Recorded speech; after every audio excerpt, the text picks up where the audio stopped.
আধা ঘন্টা সময় হয়েছে, একটা ডাক্তারও নাই। এখন আমরা কি অবস্থা হইব, এই রোগীলে আমরা কোন জায়গায় যাইবো আর কোন জায়গায় গেছি? মানুষ হইলে তো মনে করেন একটা হাসপাতাল না আরেক হাসপাতালে চিকিৎসা করা যায়। এখন আমরা কি করা? অনিতারানী দাস। আপনি কি চাইতেছেন এখন? এখন আমরা চিকিৎসার দরকার। ওখানে মাননীয় এমপি মহোদয়ের কাছে ভালো ডাক্তার সবসময় তো রেগুলার আমরা পাই, চিকিৎসা করাইতে পারি। এটাই আমরা আকুল নিবেদন থাকি। ঘুরে নিয়েছি আধা ঘন্টা হয়েছে, ঠিক আছে, আধা ঘন্টা হয়েছে, এই পর্যন্ত কোনো ডাক্তার পাইলাম না। ডাক্তার পাইলাম না, একজন লোক আছে আমার পথে আমি শুধু না, আর 4-5টা গরু নিয়ে আসছে মানুষের, একটা গরু ইয়ে নাই। আমার এই গরুটার অবস্থাটা দেখেন। তারপরে আমাদের নাসিরনগর এমপি মহোদয়ের কাছে আমাদের দাবি ভালো ডাক্তার পাই, আমাদের ভালো চিকিৎসা পাই।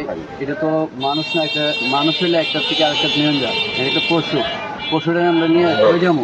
পশু হাসপাতাল একটা হসপিটাল যদি একটা ডাক্তার না পাই, কি করবো আমরা? আমরা এটার উপরে নির্ভর করি, আর কোনো কিছু করি না। আমরা আমরা চিকিৎসা কেন্দ্রে পাবো আপনি এসে কি ডাক্তার পাইছেন? না, ডাক্তার নেই। কি নাম আপনার? আমার নাম সুরাজ মিয়া।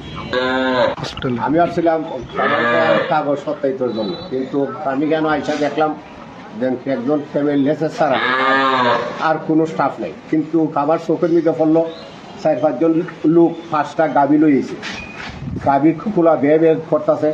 ডাক্তার না থাকার কারণে আমাদের এলাকার মানুষ ভীষণ কষ্টর মধ্যে মানে চলাফেরা করতেছে। আমি সাংবাদিকের মাধ্যমে আমি এই হসপিটালের কর্তৃপক্ষের কাছে আমার আকুল আবেদন, আপনারা প্রতি তাড়াতাড়ি নাসিরনগর পশুপালন হাসপাতালে ডাক্তার এবং পাশাপাশি সমস্ত স্টাফ পাঠানোর ব্যবস্থা করবেন। তারা তো অফিসে নাই, এই বিষয়ে আপনি কি বলতে চান? আমাদের বর্তমান সরকারের তো অফিস টাইম 9টায়, কিন্তু আমাদের বাজে এখন 12টা।